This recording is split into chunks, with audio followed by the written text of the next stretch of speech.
Hey everyone, it's Car Guru here, and today we're going to talk about out of warranty costs for a Tesla Model S. I have some footage of me and my buddy Sean here making some cuts in the Tesla that we were trying to use for scrap. I figured you guys didn't want to stare at my ugly mug all day, so I have this video playing in the background.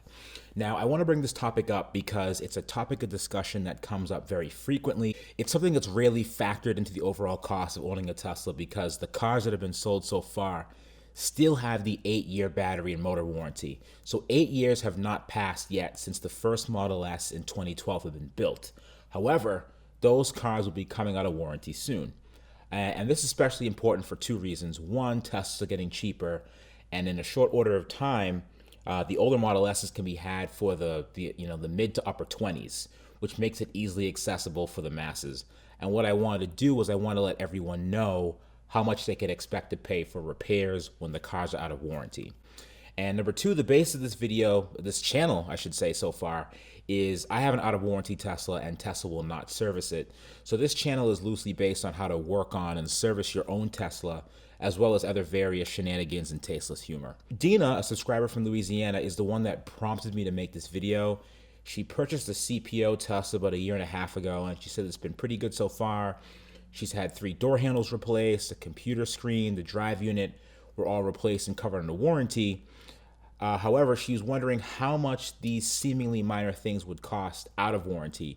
What are the other failure points in these cars? She was sold on this car because it has fewer moving parts than a gas-powered car and therefore less to break. Also, the fact that she never had to do an oil change or brake pads.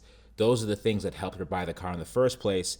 However, she feels as if these small things could add up very quickly, and she wanted to know what my thoughts were on that. Now, before I get into the answer, this discussion will primarily focus on the Model S and not the Model X, because quite frankly, the Model X's issues warrant its very own video. Dina, that's a great question, and that's actually something I want to repeat. A lot of people say that the cars are virtually maintenance free, which they are because they don't require you to change the oil or the brakes. However, you do need to keep in mind that they're very, very expensive cars and they have very, very expensive parts. People ask him, you have 250,000 miles of your Tesla, what's gone wrong so far? He said the car's been holding up great and he spent approximately $7,000 on the car in maintenance for 230,000 miles. And people are like, wow, that's great. Well, it's because the car was covered under the 8-year unlimited mileage warranty. But the real question is, what has he brought the car back to Tesla for? And here's where it gets interesting. Here's what people aren't discussing.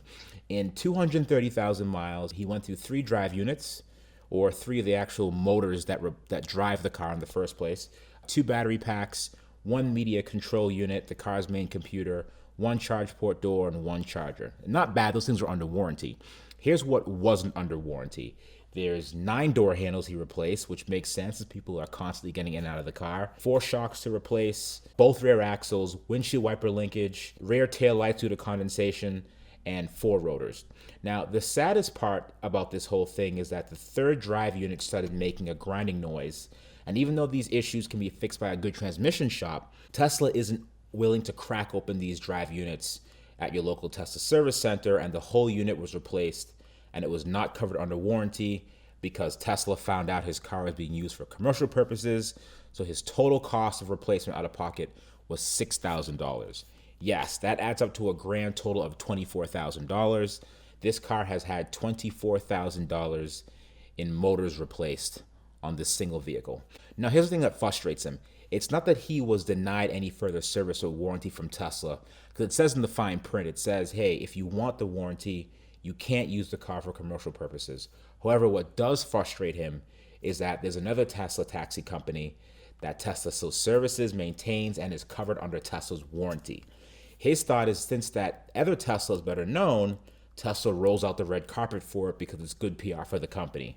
Tesla doesn't want his car in the mainstream because it had 4 motors replaced, and they don't want that car in the public eye necessarily. Let's see a few more well-known examples in the public eye. Edmund's first test drive of a Tesla Model S 2013 model. Yes, it's an older car, but let's not forget that there are tens of thousands of these cars on the road that will be coming off a warranty very soon. Now, here's some of the issues that they've occurred in the 2013 car. If you look at these columns here, you'll see the drive unit was replaced 3 times and a laundry list of other miscellaneous issues. Now, a lot of these things, as you could see, were covered either under warranty or replaced under goodwill, But just think, after this car is out of warranty, these line items will go from warranty and goodwill to actual out-of-pocket expenses. Now, this next article is a great hype machine here. I actually love it. He talks about his Tesla after 100,000 miles, the annual service, $2,300, not bad, $1,000 door handle, repair, okay, no problem. That's $3,800 in 100,000 miles, which is fantastic. Now, in the article, he states, I'd love to hear about any other $100,000 car that can go this far and cost less than $4,000 all in. Oh, and I probably spent less than $1,000 in electricity as well. Let's get to the good part here. Oh yeah, I did have to have my entire motor replaced, and yes, I did have to have my battery pack replaced as well. But other than having to replace the two components that make the car move, it's been pretty reliable. Remember, if a door handle is $800 to $1,000, how much do you think replacing a battery is? And would he still be singing the same song if he had to foot the bill for the motor replacement? Now, there are many examples of our prices that you can expect to pay when your car is out of warranty. Now, this sheet comes from a 2013 S60 owner with 38,000 miles. Last year, he was hearing a clunk, which the service center said would require half shaft replacement to the tune of $3,500. And even though he's been to the service center every year for checkups, they didn't catch this issue. It's $175 per hour, and the half shafts go for $900 each. And guess what? Tesla has a monopoly on parts, so you can't go anywhere else. So you're looking at getting the parts used or going right to Tesla, assuming that they let you buy the parts in the first place. Now, this is one of the reasons why wrecked Teslas go for so much money, because the parts are worth a lot of money. And secondly, this would have been far cheaper from an independent shop. However, most other places are not willing to do these kind of repairs, especially not knowing much about electric vehicles. Now, this last example comes from an owner. Last year, he started hearing a rattling noise in the right rear. It turned out to be a loose parking brake pad. That got fixed this year, and the other side started rattling, as well as the brakes seemed to be a little bit soft, but nowhere concerning. After 3 weeks of waiting for the appointment, he dropped the car off and got a call saying that all 4 brake pistons had seized, and it would cost $8,500 to repair. Now, here are some breakdowns for cost. The brake caliper assembly with piston, $745 each. The rear rotors each are $331. Front rotors each are $290. Parking brake caliper with pads is $1,235. They also replaced the upper control arm on the driver's side for $261. Tesla managed to salvage one of the pistons, but they had to change out 3 of them. And good on Tesla, they felt so bad for him, they agreed not to charge him labor on the job, so his final bill was about $6,000, which I bet he was not expecting that when he dropped the car off. That's another good point. Now, let's pretend that you bought a certified pre-owned Tesla for $35,000, and a year later you're greeted with a repair bill that's 25% of the price that you paid for the car. Sounds kind of crazy, huh? Now, just a couple of common things that can go wrong again. There's a $1,200 media control unit screen that starts bubbling, or an entire media control unit, which is about $3,800, which only Tesla can replace. The DC to DC converter, which converts high voltage to low voltage, which can blow a fuse, costs you $450 in labor. And of course, you need $2,100 for a new DC to DC converter. That's $2,600 plus tax. Now, I know it seems like I'm picking on Tesla again, but I was thinking about this the other day, and all of the Tesla YouTubers out there, there's only 2, maybe 3, that don't have videos of their cars being loaded onto flatbeds. Think about it. Even Marcus Brownlee has a video of his Tesla being carried away on a flatbed. Now, my friend Phil expressed these same concerns about Tesla's practices to John McNeil, the Tesla head of sales and service. I support Tesla, but I don't approve of some of their policies. I'm glad to see John McNeil and Tesla stepped up and did the right thing here. If we can only get them to allow us to perform our own maintenance, which involves releasing service information as well as software, and sell us parts. Also, if you purchase a salvaged vehicle, they will not sell you parts at all. This will have to change if Tesla hopes to become mass market. I completely agree with Phil. John McNeil says it's in the works. This was in January of 2017, so we're all still waiting on that. And just to expand on one of Phil's points, Tesla does not give people service history on cars, and here's why that's bad. If issues are not performed while the car is under warranty, then it could cost you a bundle post-warranty. Now, these little things called TSBs, technical service bulletins, and here's my blurb on this, so stay with me.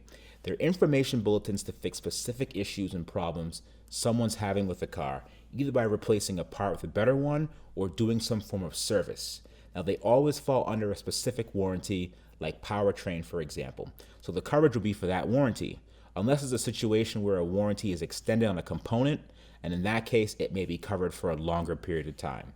Now, a certain issue would usually be covered by a warranty even without a TSB, but the TSB offers a specific repair procedure for a certain issue. Also, keep in mind TSBs for safety campaigns are for the life of the vehicle. Now, how many TSBs are available for a brand new auto manufacturer in its infancy stages, you ask? A lot. Now, let's just say you get a used car now out of warranty, right? Now, there's a wind buffering or a squeak or a rattle that the previous owner didn't care about. Now you have to deal with it. Tesla doesn't give you the service history on cars, so for something like this, you're on the hook. Let's just say, hey Tesla, I want to buy this car that you have for sale. Was the leaking sunroof TSB performed? They would look at you and say every car is fully tested with a multi-point inspection by Tesla, and you'd say, okay then, you'd buy the car and then return it back to Tesla a month later to fix that leaking sunroof whose TSB timeline has expired, and they will happily charge you $600. This could have been easily avoided by the ability to ask the dealer the car's history, so you have them either perform the service before purchasing the car or you purchase a different car. With that in mind, if you're planning on buying a Tesla, buy the newest one you could afford, preferably a 2015 plus cars, because a lot of the issues that I mentioned earlier have been fixed.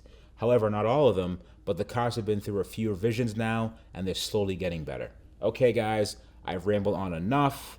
In upcoming episodes, I'll discuss what specifically goes wrong in the Tesla drive unit, as well as battery pack failures. Thanks for listening. Tell me what you think in the comments, and don't forget to like, share, and subscribe.